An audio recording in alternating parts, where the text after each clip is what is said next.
Bible की भविष्यवाणी हो रही है सच। बाइबल के सपन्याह अध्याय 2 में लिखा है, क्योंकि गाजा तो निर्जन और अश्कलोन उजाड़ हो जाएगा। अशदोद के निवासी दिन दोपहरी निकाल दिए जाएंगे और एक्रोन उखाड़ा जाएगा।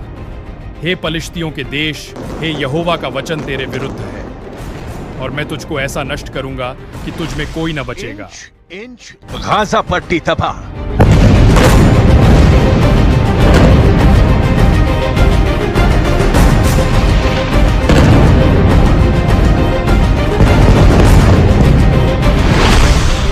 गाजा पट्टी की तबाही का आलम देखिए।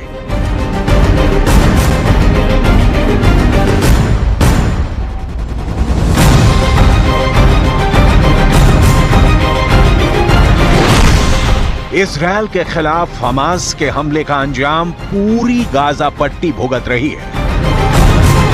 बाइबल की भविष्यवाणी हो रही है सच।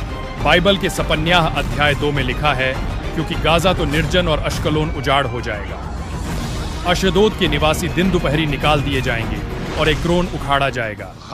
हे पलिश्तियों के देश, हे यहोवा का वचन तेरे विरुद्ध है, और मैं तुझको ऐसा नष्ट करूंगा कि तुझ में कोई न बचेगा।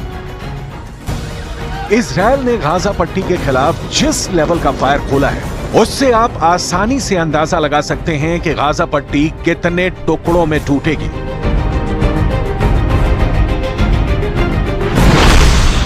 इजरायल के खिलाफ अरब देश, लेकिन क्या हमास के अंत से, गाजा की तबाही से इजरायल की अरब देशों के साथ दुश्मनी निपट जाएगी? इजरायल के साथ अमेरिका है, लेकिन यह बात बहुत गौर करने वाली है कि इजरायल के खिलाफ युद्ध में किसी भी वक्त 3 देश मिस्र, लेबनान और सीरिया उतर सकते हैं, जिनके समर्थन में पीछे खड़ा है ईरान।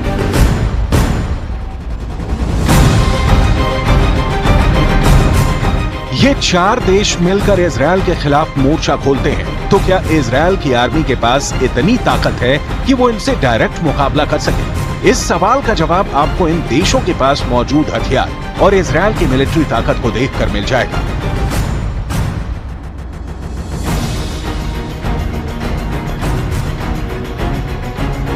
आगे आपको दिखाएंगे कि इजरायल के खिलाफ इन देशों के पास वो कौन से हथियार हैं जिन पर इन देशों को भरोसा है। लेकिन उसके पहले इजरायल की सैनिक ताकत, खासकर मिलिट्री कैपेसिटी के बारे में जानना बहुत जरूरी है।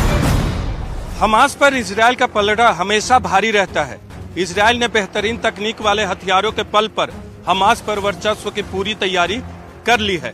इजरायल की सेना के पास ऐसे ऐसे हथियार हैं जिन पर न तो गोली का असर होता है और न ही बम का। ये किसी भी रास्ते चल सकते हैं, कच्चे हो या पक्के, पानी वाले हो या फिर बालू के टीले हों, और इन्हीं हथियारों के बल पर हमास को खत्म करने की पूरी तैयारी है। कर सकते हैं।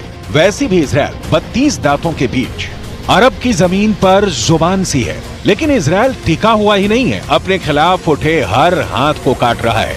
असल में इजरायल का अस्तित्व ही उसकी ताकत पर टिका है। अब सवाल है कि जिस आर्मी पर इजरायल को गुमान है, उस आर्मी को इजरायल ने किन हथियारों से लैस किया है? इजरायल के पास 2200 से ज्यादा टैंक हैं। इजरायल की चौकसी देखिए, इन टैंकों में से 1760 हमेशा रेडी रहते हैं। इजरायल की युद्ध वाहन की कुल संख्या की बात करें तो इनके पास कुल मिलाकर 56,290 गाड़ियां हैं, जिनमें से 45,000 से ज्यादा हर समय इस्तेमाल में होती हैं। 650 सेल्फ प्रोपेल्ड आर्टिलरी हैं, इनमें से 520 सीमाओं पर तैनात रहती हैं। टोटल आर्टिलरी यानी खींच कर ले जाने वाली तोप 300 हैं। 240 तोप हमेशा तैयार रहती हैं। MLRS यानी मल्टीपल लॉन्चर रॉकेट आर्टिलरी की संख्या 300 है। 240 से इस समय गाजा पर हमला किया जा रहा है।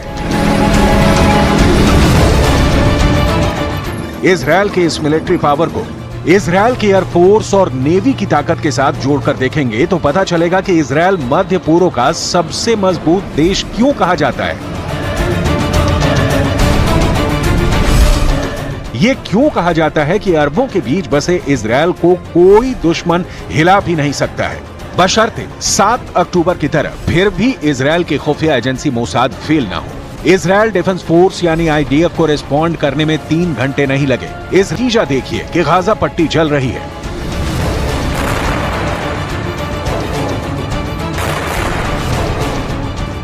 अमन के पैरवीकार बाशिंदों के ऊपर भी मौत मंडरा रही है। इजरायल फायरिंग पर फायरिंग झोंक रहा है। इजरायल का पहला टारगेट है गाजा पट्टी के सुरंग और बंकर। बड़ी संख्या में गाजा पट्टी में सुरंग और बंकर हैं और जानकारी के मुताबिक हमास के आतंकवादी इन्हीं बंकरों और सुरंगों में छिपे रहते हैं। इजरायल ने इन बंकरों और सुरंगों को तबाह करने के लिए अपने एयरफोर्स के साथ साथ मिलिट्री को भी लगा दिया है ताकि हमास के आतंक का खात्मा हो। इजरायल ने ऐसी सैनिक तैयारी एक दिन में नहीं, सालों और दशकों में किया है।